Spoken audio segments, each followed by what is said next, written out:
film opens on a quiet road where two school buses drive side by side. Inside, the atmosphere is cheerful. Most of the passengers are young female students heading to their classes. Among them is a girl named Mitsuko, a quiet and thoughtful student who spends her time writing in her notebook instead of joining her friends' chatter. Her classmates tease her, asking why she's always writing and not enjoying the moment. One of them snatches her notebook playfully, and as Mitsuko bends down to pick up her fallen pen, something unimaginable happens. Out of nowhere, a violent gust of wind cuts through both buses, slicing them, and everyone inside in half. The scene turns horrific as the buses split apart. Mitsuko, still crouched down, survives only because she bent over at that exact second. Shocked and trembling, she stumbles out of the wreckage, realizing she's the only one left alive. The mysterious force, the wind itself, continues to chase her.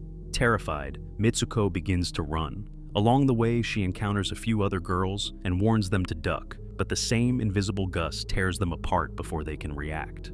Mitsuko manages to save one girl, but soon that survivor is killed too when the wind attacks a group of cyclists passing by. The pattern is clear. Whatever this wind is, it's slaughtering everyone in its path. Eventually, Mitsuko reaches a river. There, she discovers countless dead bodies floating in the water, victims of the same unseen force.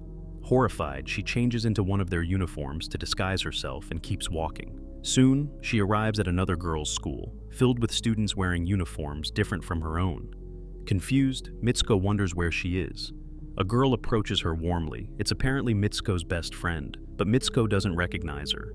Disoriented and traumatized, she can't tell what's real anymore. Her friend assures her that everything is fine, but Mitsuko can't shake off the fear.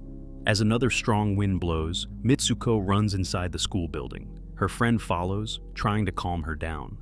Mitsuko tells her about the deadly gust that killed everyone on the bus.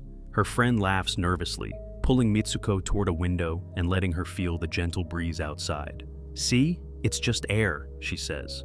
For a moment, Mitsuko feels relieved, believing it might have all been a nightmare. Later, her friend and two other classmates decide to sneak out and lock the classroom for fun. But before they can leave, the teacher catches them, forcing the girls to run away. They end up near a lake, where they discuss Mitsuko's strange experience. One girl speculates that maybe Mitsuko's world is a mirror reality, an opposite dimension where different rules apply. To prove her theory, she throws a stone into the water, saying that perhaps in another world, she didn't throw it at all. Moments later, a crocodile leaps from the lake and devours one of them. The others stare in shock, realizing that bizarre, supernatural rules are truly at play. Nearby, they find a bed placed randomly beside the lake. Laughing nervously, they start playing with its pillows. From a distance, two girls watch them, one of them dressed as a bride. We learn these two recently married each other, defying the world around them. The bride explains that their fate might be pre-written, but by doing the impossible, they can change it. The conversation seems to inspire Mitsuko and her friends, who return to school for the next class. Inside the classroom, Mitsuko notices a pillow on the floor.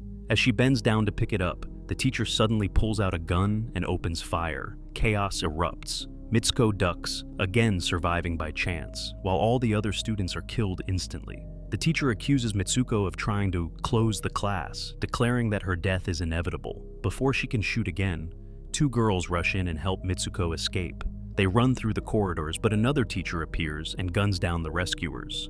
Mitsuko flees with the remaining survivors as teachers across the school start shooting the students. When Mitsuko and a few girls make it outside, the deadly wind returns, slicing through the crowd. Once again, Mitsuko is the only one left alive. She runs into a police station, desperate for help. A female officer listens patiently, but then points out that Mitsuko isn't wearing a school uniform. Confused, Mitsuko looks into a mirror and sees that her appearance has completely changed. Everyone around her now calls her by a different name. The officer tells her that she's about to be married and escorts her to the ceremony. People congratulate her as she's taken to a church. Inside, Mitsuko is stunned to see her best friend again, now acting as part of the wedding. Mitsuko asks what's happening, and her friend whispers that they're being controlled by someone, and that Mitsuko should do exactly as she says. Mitsuko is dressed in a wedding gown and walks down the aisle. The guests mock her cruelly. Enraged, her best friend attacks them, killing everyone in the hall.